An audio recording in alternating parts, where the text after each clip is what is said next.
everybody. Scott Golden here with the Golden Opportunities Coaching YouTube channel and the Pro Wrestling Logic YouTube channel as well. This is where you are here. Got over 1,750 audios available for your listening pleasure. This is the Impact Review for the 19th of August 2021. Really weak show by comparison to what they've been doing, but it's more because they're trying to be a catch-all for everything, and it's not coming across all that well. So, anyway, Tasha Steelz with Savannah Evans defeated Havoc with Rosemary on the BTI show. Opening video with a full recap of Omega and his championship reign, winning from Rich Swann to losing it to Christian Cage on the AEW Rampage deal last week. If we assume that everyone who watches Impact watches AEW, then they know about this. If they don't, then it really doesn't make sense to do the switch here.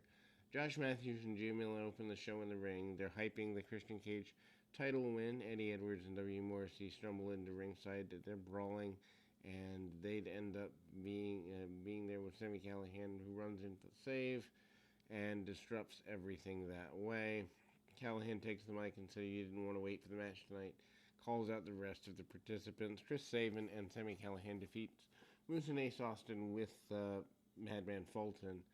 Four men will be wrestling tomorrow at Emergence. So I guess this is a pay-per-view that I honestly had forgotten about. In a number one contendership match for the Impact World title at Victory Road. All four men runner-up in the number one contenders battle royal from last week. And Callihan is now a babyface. Crowd starts the match with Austin and Sabin take turns showing off that they are willing to punish Austin. Moose tags in, cuts off from Sabin, turning the momentum around, and those two have been feuding for a while. A bunch of spots with, obviously, Moose coming out with the power advantage and chops Sabin on the apron. Sabin makes an attempt to fight back, and Moose gets distracted playing to the crowd. Fulton is there and makes sure Sabin couldn't gain momentum. Callihan eventually gets the hot tag and goes nuts on Austin, followed by Sabin and Moose coming back to trade some signature moves with Callihan, and Sabin comes back around to Callihan and Austin, and then Austin gets Sabin, tags himself back in, hits cradle shot, a shot on Austin, and wins the match. After the match, Callihan hits Cactus Special on Sabin and posed for the crowd. Callihan is over, but it's really kind of flat. So we get a recap of the Good Brothers defeating Jon Moxley and Yuji Nagata following the confrontation between the brothers and the Guerrillas of Destiny, Tama Tonga and Tangaloa. This is a run from Japan. Carl Anderson, Doc Gallows cut a promo backstage talking about Resurgence and how they do what they do best. Beat up Jon Moxley. Anderson tells Gallows and the Guerrillas of Destiny not to start anything they can't finish. Gallows also brings up All Japan's Joe Doring. Sami Callihan cuts a promo backstage telling Sabin not to poke the Death Machine and that tomorrow he'd become the number one contender. Claims that he takes a piece of Kenny Omega over and over until it's easy for someone else. He's easy for someone else to beat. Eddie Edwards comes in and says just because they've teamed once doesn't mean they're friends. Tells him to stay out of his business. And Callihan doesn't necessarily have an opposition to teaming again, but Edwards seems to have more of an opposition. Matt Cardona with Chelsea Green defeats Mahel Shura with Rehet Raju. I don't know. I mean, he takes a fall on John Skyler after Raju and Shura interfered in the match previous week. Match starts with both men kind of feeling each other out, and Shura shows that he has willingness to interfere. I don't know. Shura works over Cardona and hits some cheat shots by Raju behind the referee's back. Cardona manages to dodge a running Shura, sends him face first into the corner. Cardona starts a comeback. Shira manages to get a near fall with a choke slam on the knee for near fall, and Cardona comes back with radio silence, gets the win.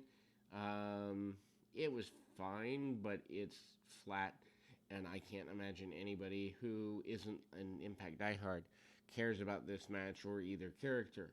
Locker room talk with Madison Rayne and Johnny Swinger. Our guest is Tennille Dashwood, who Madison helped last week defeat Taylor Wilde. And he interviews back and forth, and they're patting each other on the back or the butt, depending on your perception. And Destiny had brought them back together. They called themselves the Influence. The whole thing ends up Swinger and Caleb with a K talking trash to each other until they convince Caleb to confront Wilde. I don't know. Again, this feels flat and horribly overbooked. GM Miller interviews Josh Alexander about his match with Jake Something, asking him about taking on someone bigger and stronger than he is. Alexander said he wants to be the top champion on Impact, which means that taking on everyone and not being concerned about Something's size. Something walks away, stumbles into Caleb with a K. D'Amore, Caleb asks for a match, and D'Amore books Something versus Caleb in a no DQ match later in the night. New Impact World Champion Christian Cage comes down the Impact ring for the first time in a decade. What a way. I mean, think about that. 10 years later, and you're right back where you started in a flat company. I respect that Christian wanted to move on, wanted to play his craft in his late 40s, but at the same time, Anyway, he talked about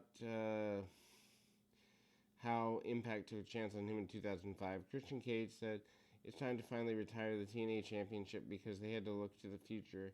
The Impact title represented that and represented all the young talent in the back coming after the Impact Championship. Brian Myers, the number one contender for the title, comes out, meets Cage. Myers made some nostalgia jokes before Cage telling him he doesn't live in the past and tomorrow would emerge and he wins the Impact title. Cage comes back telling Myers that he'd stopped complaining and left Cardona's shadow, but he hadn't won yet. Myers tries to take a shot at Cage. We go to a commercial for the NWA Empower and NWA 73 show. We get a recap of Deonna Purrazzo winning AAA's Women's Championship.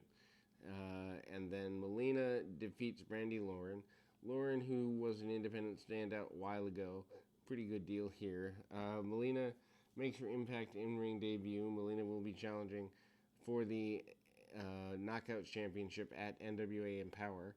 Match is a squash. Lauren has a little bit of offense. Melina locks on the Muda Lock and the known as the California Dream. Post-match, Purrazzo gets in a fight with Melina, and Matthew Reinwald helps Purrazzo take advantage. Trey Miguel runs in to even the odds. Miguel and Melina run off, and Purrazzo and Reinwald ran away. Anyway, Miller interviews John Skyler about getting an upset on Matt Cardona. He pretended it's not shocking nor an upset and said he went clean. Suddenly we hear some yelling coming from off screen, and we see Juice Robinson laying on the floor and David Finlay trying to figure out what the heck happened here. We get a recap of Jordana Gray's weightlifting competition from a couple weeks ago, and she breaks a couple of records. She said she's going for national title in November. Jake Something defeats Caleb with a K in a tag team, or in a no DQ, match. Caleb with a K is wrestling in a neck brace. He has a bow tie on the neck brace. Squash match, Caleb has a little bit of offense. This being no DQ match allows Something to bring in a table and spear Caleb through it for a finish. Josh Alexander comes face-to-face with Something post-match. Josh Alexander is one of the better talents they have, although I still think he's a step down from Ethan Page, who's since left the promotion. But Jake Something is just a sign of guys that don't belong at a national level. Anyway, somewhere in the Undead realm, Undead Kimberly tells Mother Sue Young that she's collected her first soul, but not her last. Brown and Striker run down tomorrow's card for Emergence, including Madison Rayne, Taylor Wilde, Tasha Steele, Savannah Evans, Falaba, and Noe Jose versus. Melina, Trey Miguel, Deonna Purrazzo, and Matthew Reinwald. These multi-person let's book everyone matches are just stupid. Joe Doring defeat Doc Gallows with Carl Anderson, and they meet at Emergence for the Impact Tag match and for the tag title match. Good Brothers must defend against Violent by Design and the team of Swan and Mac. Strike Exchange goes to the floor, back in the ring. Match continues. Strikes and shoulder tackles and German suplexes, reaching the point where both are stumbling between strikes. Joe Doring at one point hits an incredibly interesting delayed suplex, but Gallows rolls out of the ring, and there's really good calls from commentary bringing up that Gallows has likely never taken a move quite like that, which probably is true. On the floor, both men keep exchanging strikes, and they brawl around. And then there's another shoulder tackle, but they brawl on the ramp. Gallows hits sky high, and both crash through the ramp to the floor. Neither man's able to recover. Gallows goes to the second rope clothesline, only for Doring to catch him with a lariat coming down for the win. I mean, this is a good way to close the show. Still, they do way too many of these extra shows, and it kind of ends up falling flat in the end. Anyway, we'll be back with more right after this.